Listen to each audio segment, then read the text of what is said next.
What's a bedtime story your parents told you and now you realize it was messed up? So growing up, my parents, ESP my mom, had this one story they'd tell me like at least once a week called The Girl Who Found Her Voice. I used to love it as a kid and would literally beg for it. It was our special story that was just for me. They didn't even tell it to my younger brothers. TBH, I hadn't thought about it for years until I was back home last month. I found this old journal of mine from when I was like 8 where I'd tried to write down the story myself. My handwriting was so bad, LOL. Reading it as an adult, holy shit, I literally had to sit down on those gross steps. For those curious, the story went something like this. There was this little girl named Mary who lived in a beautiful village by the mountains. Mary was super special. She could sing more beautifully than anyone in the whole village, and flowers would bloom when she sang. But there was this one weird part of the story. Mary was only allowed to sing when she was completely alone, or with her parents. If anyone else heard her sing, something terrible would happen. One day, Mary's friend Barry, who was described as curious but sometimes naughty, convinced her to sing for him. He kept saying things like, just a little song and nobody will know and don't you trust me? My mom would always use different voices for the characters, and Barry's voice was always kind of weird and persuasive. Mary finally gave in and sang for Barry, and at first everything seemed fine. But that night, the moon turned blood red, and a giant shadow creature came down from the mountains. The shadow creature could smell that Mary had shared her special gift with someone who wasn't supposed to hear it.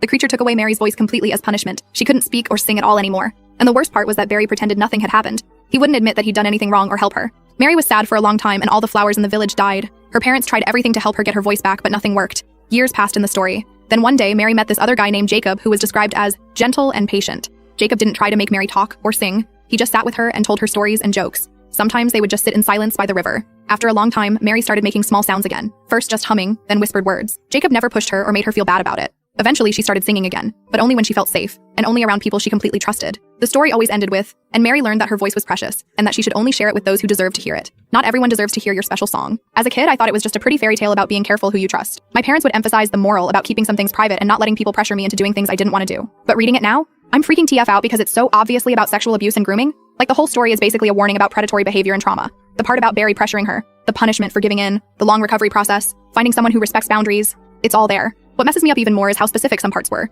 Like, there was this detail I remembered while reading my journal. Whenever my mom told the story, she would describe Barry as having a small birthmark near his eye, shaped like a crescent moon, and Jacob was always described as having hands that were strong but never grabbed. I started thinking about my extended family and realized my mom has this cousin named Kieran who used to visit when I was really young. I barely remember him, but I found an old family photo, and he has a freaking crescent-shaped mark by his eye. I don't think he's been to any family gatherings since I was maybe 5 or 6. I've been spiraling all week trying to figure out if something happened to me that I don't remember, or if something happened to my mom when she was young, or if I'm just being paranoid and reading way too much into a simple bedtime story. Last night, I finally got the courage to ask my mom about the story over the phone. I was super casual like, hey, remember that Mary story you used to tell me? Where did that come from anyway? And there was this long silence on the phone. Then she just said, why are you asking about that now? In this voice I've never heard before. I backtracked and said I just found my old journal and thought it was a cute memory. She said, some stories are just stories, honey, and changed the subject immediately. Update. I talked to my mom. The story wasn't about me. It was about her. Kieran is her older cousin who abused her when she was 7. She created the story as a way to protect me without traumatizing me with the actual details. Jacob represents my dad who helped her heal. She never thought I'd piece it together and didn't want me to carry her trauma.